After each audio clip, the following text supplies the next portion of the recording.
తెలంగాణ జాగృతి వ్యవస్థాపకురాలు అధ్యక్షులు ఎమ్మెల్సీ కవిత గారు ఉన్నారు. జనం బాట ఎట్లా ఉంది, ఎట్లా స్పందన వస్తుంది? బాగుందండి, చాలా మంచి స్పందన వస్తుంది. ఇది 3వ జిల్లా, బాగా జరుగుతుంది. జిల్లాలో ఉండేటటువంటి సమస్యలను దగ్గరగా క్షేత్రస్థాయిలో పరిశీలించేటటువంటి అవకాశం కలుగుతుంది. అంటే మీరు త్వరలోనే రాజకీయ పార్టీ ప్రకటన చేసే అవకాశం ఉందా? ఎప్పటివరకు టైం? ఇప్పుడు మీకు ఇంటరాక్ట్ కావడానికి చాలామంది రావడం జరిగింది, కలుస్తున్నారు, వివిధ అంశాల మీద మీతో మాట్లాడుకుంటున్నారు. పార్టీ అనేటటువంటి ఆలోచన ప్రస్తుతానికి ఏం లేదండి.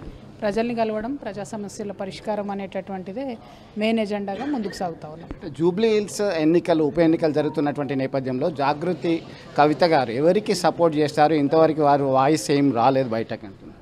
మేము జూబ్లీ హిల్స్ ఎన్నికను పట్టించుకోదలుచుకోలేదండి. మాకు సంబంధం లేని ఎన్నిక అది అన్ఎక్స్పెక్టెడ్గా ఎవరో చనిపోతే వచ్చిన ఎన్నిక, దానికి పెద్ద ప్రాధాన్యత లేదని నేను అనుకుంటున్నాను. అంటే బీఆర్ఎస్ పార్టీతో మీరు బయటకు వచ్చిన తర్వాత మళ్ళీ ఆ పార్టీలో సస్పెన్షన్ మాత్రమే చేశారు, దానిలోకి మళ్ళీ వచ్చే అవకాశం ఉందా అనేది ఒకటి. రెండవది, ఎమ్మెల్సీ పదవికి మీరు రాజీనామా చేశారు, ఇప్పటికి ఇంకా రాజీనామా ఆమోదం కాలేదు, ఎట్లా చూడొచ్చు?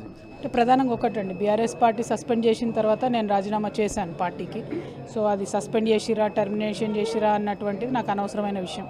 నేను రాజీనామా చేశాను కాబట్టి నేను ముందుకెళ్తున్నా లైఫ్లో. ఇక రాజీనామా యాక్సెప్ట్ చేయకుండా కాంగ్రెస్ పార్టీ ఎందుకు ఆపుతుందో అది కాంగ్రెస్ పార్టీకి తెలియాలి, చైర్మన్ గారికి తెలియాలి. బట్ నేను రిపీటెడ్గా మీడియా ద్వారా అపీల్ చేస్తున్నా నా రాజీనామా యాక్సెప్ట్ చేయమని. చైర్మన్స్ డెసిషన్ అది. నాకు తెలంగాణ ఉద్యమకారులందరూ కూడా కొంత నారాజు ఉన్నటువంటి మాట వాస్తవమే, మీ దృష్టికి కూడా వచ్చింది. చాలామంది అమరులయ్యారు తెలంగాణ సాధన కోసం.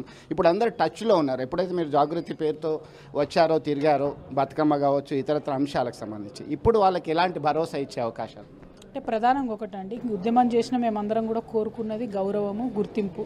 ఆ గౌరవము, గుర్తింపు కోసం ఇమీడియట్గా అందరు కూడా వచ్చి కలుస్తూ ఉన్నారు. అందరినీ కలుపుకుంటున్నాం, ఇంకా పెద్ద ఎత్తున కలుపుకుంటాం.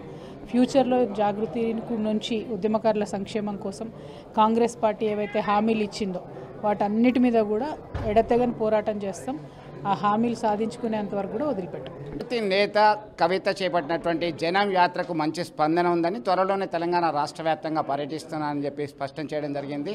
ఆమెకి పార్టీలో అవమానాలు, అలాగే ఆత్మ గౌరవానికి ఇబ్బంది కలిగింది కాబట్టి సస్పెండ్ చేసిన తర్వాత ఖచ్చితంగా ప్రజల్లోనే ఉంటాను, ప్రజా గొంతుకగా నిలుస్తానని చెప్పడం జరుగుతుంది. ఖచ్చితంగా ఎవరు తమ బహిష్కరణకి కారణం ఎవరు అనే దాని మీద ఆమె స్పందించలేదు. తాను ఖచ్చితంగా రాజీనామా చేశాను, ఎమ్మెల్సీ రాజీనామా ఫార్మాట్లోనే చేశాను, స్పీకర్గా ఎందుకు చైర్మన్ చేయట్లేదు అనేటువంటి అంశం వారికే తెలియాలి అనేటువంటి విషయాన్ని ఆర్టీవీతో ప్రత్యేకంగా మాట్లాడుతూ చెప్పడం జరిగింది. మొత్తం మీద గతంలో తెలంగాణ ఉద్యమంలో పనిచేసినటువంటి వాళ్ళందరూ కూడా మరొకసారి టచ్లోకి రావడం జరిగింది. అందరికీ భరోసా ఇస్తాను, ప్రజా గొంతుకగా నిలుస్తానని చెప్పి స్పష్టం చేయడం జరిగింది. మొత్తం మీద ఫోన్ ట్యాపింగ్ అంశం కావచ్చు, ఇతరత్ర అంశాలు కావచ్చు, ఇవన్నిటిపైన కూడా త్వరలోనే క్లారిటీతో ప్రజల ముందుకే వెళ్తాను, ప్రజలతోనే నా పోరాటం అంటూ విషయాన్ని స్పష్టంగా చెప్పడం జరిగింది. వీడియో జర్నలిస్ట్ సుమంత్తో కలిసి చంద్రశేఖర్, ఆర్టీవీ, కరీంనగర్ నుండి. తెలుగులో న్యూస్ కి ఫాస్టెస్ట్ యాప్ ఇప్పుడు టోటల్లీ న్యూ అవతార్లో జస్ట్ 5 సెకండ్స్ లో